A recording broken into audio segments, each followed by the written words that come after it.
Welcome to part 4 of the Philosophy of FileMaker video series.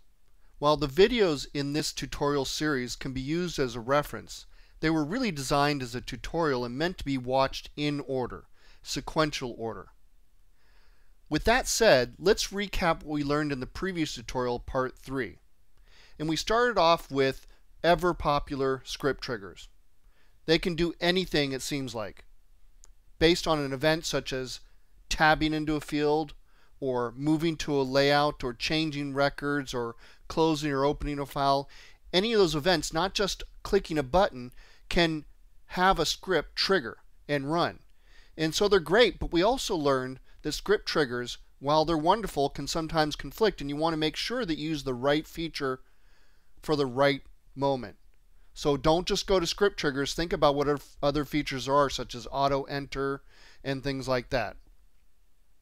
We also learned how to save a found set. If you remember, over back here in our customers section, we have our save found set. You typed in a name, saved it, and then you could restore it. And that used serial numbers. And we also did that with our feature in here. We can save send records as snapshot link, but we scripted it so we could also save them with that feature and restore them. So we actually have two tables for saving found sets. So that's pretty cool stuff. We also parse for features, and one of the things we found out during that was how to restore find criteria. It wasn't just by serial number, it wasn't just by snapshot link, which are always set in stone unless a record is deleted. It's find criteria, so it's ever changing. It could shrink or grow depending on your records and how you change them. And there are a lot of other things we did with parsing that wasn't just involving taking text from another solution and making it compatible with FileMaker. Parsing can really help you define features in FileMaker, and it's one of my most popular or favorite ways to make a feature, do something. We had new find requests. We had all kinds of things we did with it. We parsed an email. We did some really cool stuff.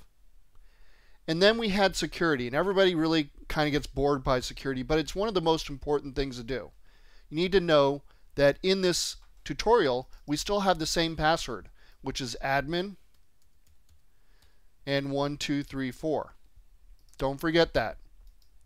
And when you go into manage security, we also have, well, we'll have to enter the password again, admin 1234.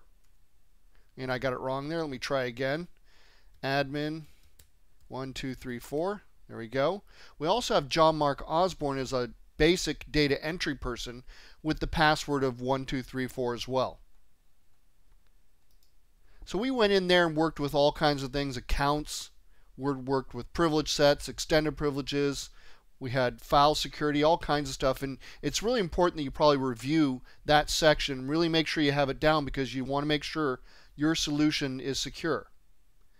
Then we did some odds and ends at the end. We did some OpenScript stuff, things that we ran on opening of the solution, like initializing global fields, and we can take a look at those.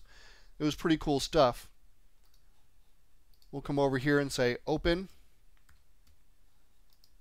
And you can see we did allow user board set error capture, installed the menu sets, we set up the window properly, we set the file name to a global variable, we set up the find records based on which privilege set it was, if they're connected to an extended privilege called overdue. And then, as we said, initialize global fields. And we also showed you how to do duplicates two ways. One is how to find them and delete them. That's after you've entered them. And then we also showed you how to prevent them from ever being entered in the first place. And then finally, when it all came down to the end, we were ready to ship it, we showed you how to do your tab order and your auto sizing to make sure your product was complete. Some of the things you might have forgotten at the very end to do. And we also showed you how to organize your graph, your layouts, your scripts, just to make sure everything's nice and neat, because you may not look at it for a couple of months or a year when you go to stage 2 of your solution. And if it's nice and neat, it's really going to be much easier to work with. So that's a recap of part 3. Now in part 4, we're going to continue on and do some additional stuff. We're going to work with preferences.